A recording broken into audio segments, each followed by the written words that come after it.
welcome back to Black Clover Anime Review, episode 118. Yes, we're getting closer and closer to seeing the end of the Black Clover anime.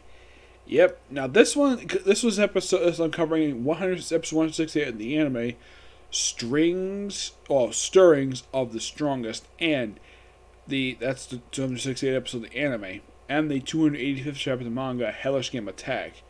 Now, based on basically what you see in this episode, like you see all the stuff seen in this episode, you're probably thinking that this episode is added from 2 chapters.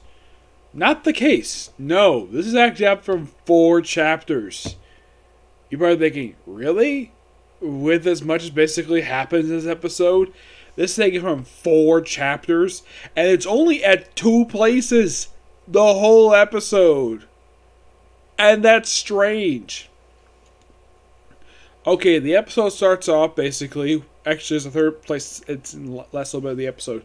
Play starts off with basically we see Dr. Owen doing examination Asta. He's perfectly fine. Yeah, this is basically the same. Not much change here, except when they get to Goosh. Now, Goosh basically, when you first see the manga before he's examined, he's already shirtless. Like, oh, take a look at Goosh. Like, okay, he's already shirtless. Here, basically, they kind of basically do they add a little bit of an original content here, like a tiny bit here, where she basically, now they do cut out the thing. I'm kind of glad I did, because that was kind of like, he says, take a look, take a proper look.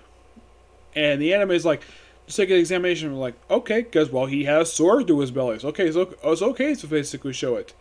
And, well, he's shown with a shirt on. And then they take the shirt off. And this is one of those rare times where Grey is not embarrassed. So they kind of explain that her true magic is not transformation, but something else. But they don't go much into it at all. And they say Asa can stay here for the night. Rest you can go back to your hideout. Simple as that. Then, of course, Asa, of course, wakes up. And, of course, his grimoire is next to him. Yeah, the way his bed is quite interesting. He's got a very small pillow. But he's basically what looks like to be a king-size bed for a patient. Yeah, a king-size bed. He's got his grimoire to his left. Actually, it's more like to the right of his head. Not his nightstand, surprisingly. That's why I would keep a book. Like a grimoire. I would keep it on a nightstand, not on my freaking bed. That's an odd place to put it. And he gets up and walks out without a shirt on, mind you. Yes, he's still shirtless. All he has on is his pants and what remains of his boots. That's all the guy's got on. So he walks and then he's stopped by Natchet, the vice captain of the Black Bulls. He basically has some sort of special magic he uses. I mean, it's explained that he's also, they refer to him as a devil possessed. In the manga, it's devil host. I don't mind the change at all. Of course, it's a sub basically that Crunchyroll does. So I'm not really going to complain about it. And they talk for a bit. And of course, he explains who he is. The fact he's got a devil like he does. And Devil can talk and basically explains about it. Now, the first, you can probably say 5 minutes of the episode. That's all chapter 261. Yes, the first 5 minutes. Anybody thinking, wait, that's strange. One chapter that is roughly about 17 pages is equivalent to about 5 minutes of the anime. Yeah, that's how this is presented as. And then they have 162. And this one takes up surprisingly shorter period of time. They chat back and forth and they agree basically that he can teach him basically how to use his powers properly. After the convention, yeah, he'll basically go with him to train and use his powers. And then we have the captain's meeting, which is standing in for Bonchins. Now, surprisingly, they probably don't know this yet, but they have somebody stepping in for Yami because, of course, they don't know this, but Yami's got a vice captain.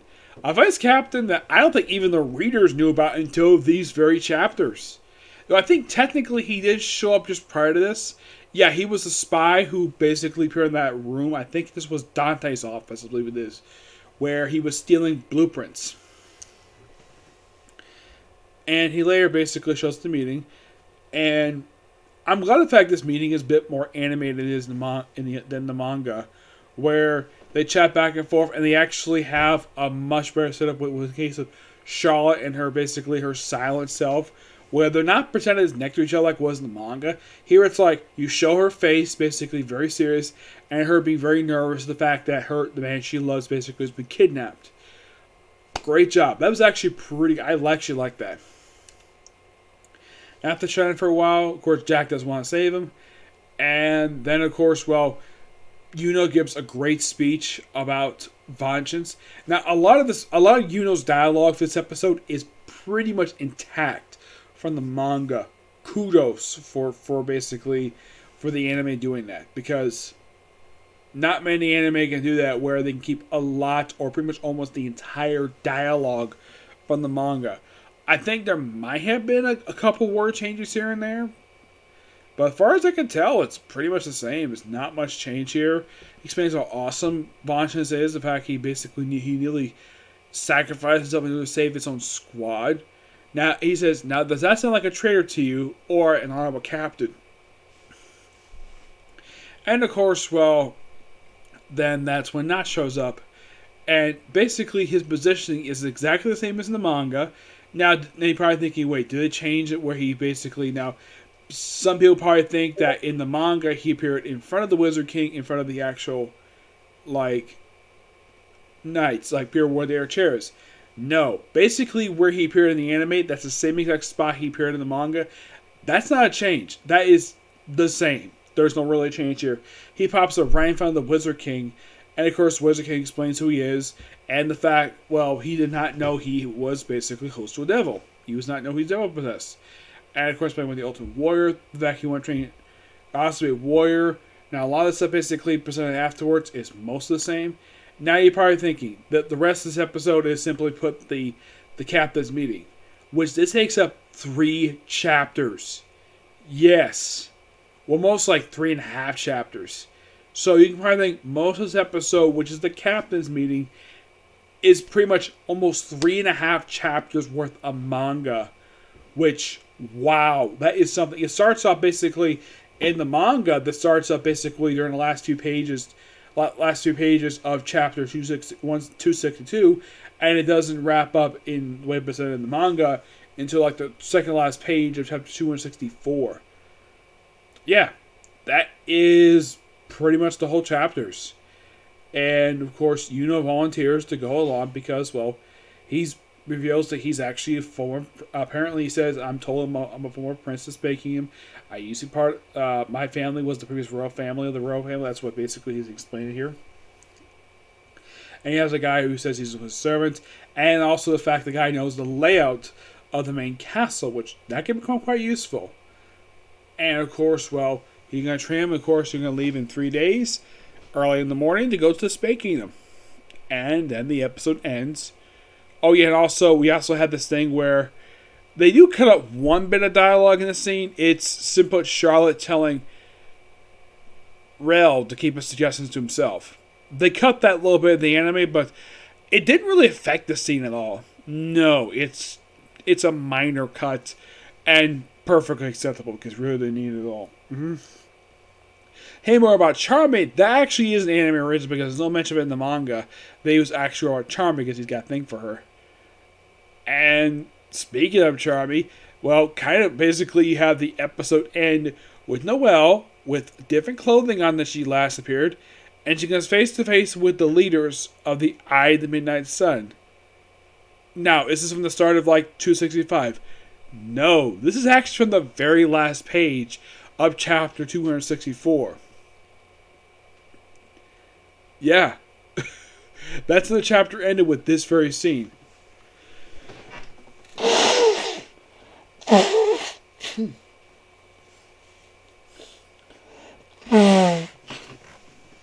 Overall, really fantastic episode. Can't wait for next week. Mm-hmm. Oh yeah, and also that basically that they hint at something that they do kind of explore here in this chapter. The fact that Jack the Ripper knew Ned before he became the vice captain. Oh yeah, he says, oh yeah, that man's dead. Then what about the man in front of him? Who knows? Speaking of Netch, the chapter starts out with him fighting the devils who came from the underworld. Yeah, the 2 female devils. Yep. course, Dante's laughing like crazy with these devils. He's like, you fighting me, remember? And then he does Devil Emo Gladys. And he does Call. Of course, he tried to use his mysterious hands. By the way, his hands kind of remind me of the unseen hands from ReZero. I don't know if either ReZero must use this concept from this series or that Black Clover used it from that series. I don't know. It's a very similar kind of concept. And they kind of drag him down, but yeah, drag him down too. Looks like a church. Yes, he drags him down to a frickin' church. Okay. Right, says, I'll be your opponent. Monozone, dark, present, hunting ground. Now, let's do the cat again. He's like, I can't see, nor can I. Excuse me. Then he basically uses sneak attacks on the devils. Well, looks like he kind of in a way imprisons them. Like, he basically bows the whole chapter. He says, because the fact I can't forgive you and your unjust evil is why I'm alive. And then we have the House of Faust. The continuation family with noble sons, like a backstory for Notch. Interesting. I'm thinking, Faust. The only time I've heard any Faust in fiction is Felix Faust from DC Comics. Completely unrelated, but my guess is Black Clover, the writer himself, must have used the name Faust because it's a popular name in fiction. Well, in DC Comics, mind you. It's the one I can think of anyways. And excuse me. I had to blow my nose. So we see that Notch used to be like, well, like a happy-go-lucky guy. I mean, and his brother, basically kind of the way he is, it's almost kind of like his brother is kind of like what Notch is currently. Very mopey, and he's smoking. Yes. Maybe, and this is my personal theory, I think Yami must pick up a smoking habit from this guy. Oh yeah, this is when they were basically still part of, this bit of flashback is when Notch and Yami were still part of the Grey Deer. Before he formed the Black Bulls, before he got promoted to, well, captain.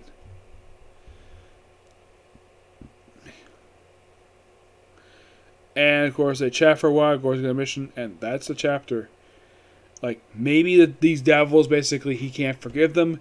Because, well, this guy is not really around in present content. No, I think this guy might be dead.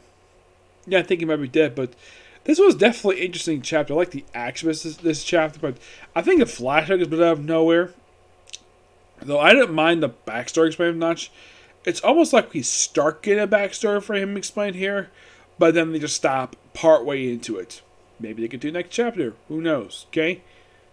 I would give the chapter roughly a give it 9 out of 10. It's a good chapter.